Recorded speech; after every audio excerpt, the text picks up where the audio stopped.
people keep leaving. It's difficult, but they still keep leaving through different directions, because the main direction which was operated, we had this live corridor between Vasylivka and Zaporizhia in the village of Kamenske. It's now closed. In fact, there was only one person who passed the checkpoint, one of the heads of the educational institution, who, according to his words, was forced to collaborate. So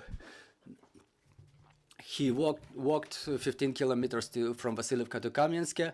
So he's the only one people who was able to leave the occupied territories within the last 2 weeks. For all the others, for the rest of people, this way is closed. There was a restriction until 15th of January, but let's see how the situation is going to develop.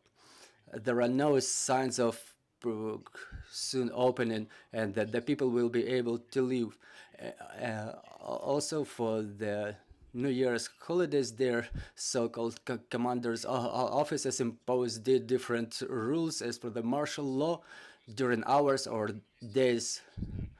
Can you please tell the journalists who know geography worse, for those who are in Berdyansk or Melitopol now, the blocking of the checkpoint, what does it mean? What is the way for a person to get to the safe territory controlled by the Ukrainian government? There is no direct way. It's impossible. Melitopol is 80 kilometers away from Vasylivka. Berdyansk is 200 kilometers away from Zaporizhia and 150 away from Vasylivka if you go by a vehicle. So it's almost impossible for a person to normally reach that point, or at least leave. Along the rest of the line, this line is echeloned, and there is a number of borders, the number of trenches and fortifications. This is why we compare it to the First World War. And it's the only checkpoint that people are able to, through which people are able to live now, but it's closed now. If people are able to move to the east and go through Russia to Europe, then there was an option like this previously. So in fact, these actions of Russia now blocked all the options for the civilian population to leave the battle area.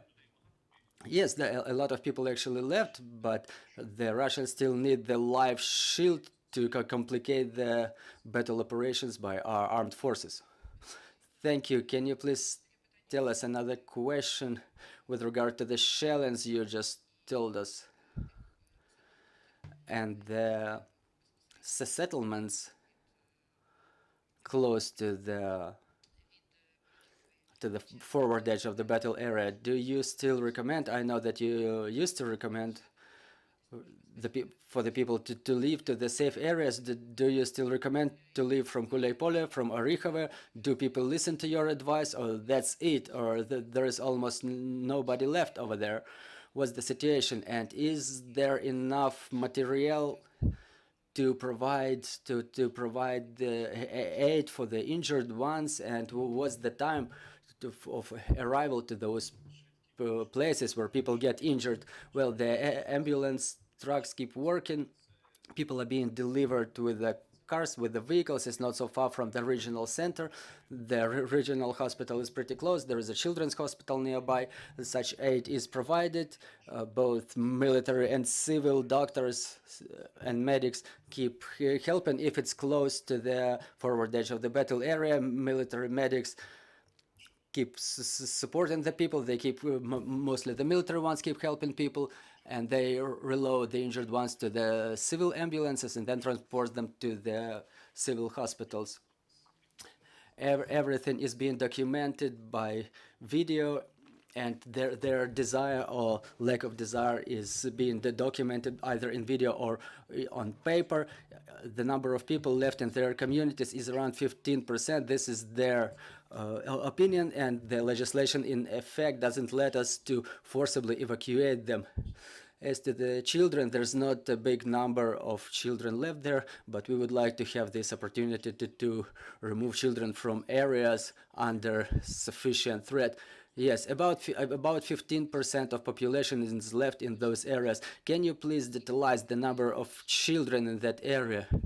As for today, I cannot give you the exact figure, that there were 60 children along the front line, along the forward edge of the battle area. However, in Zaporizhia and in Ukraine, there are all the necessary conditions. I visited one of the resilience stations.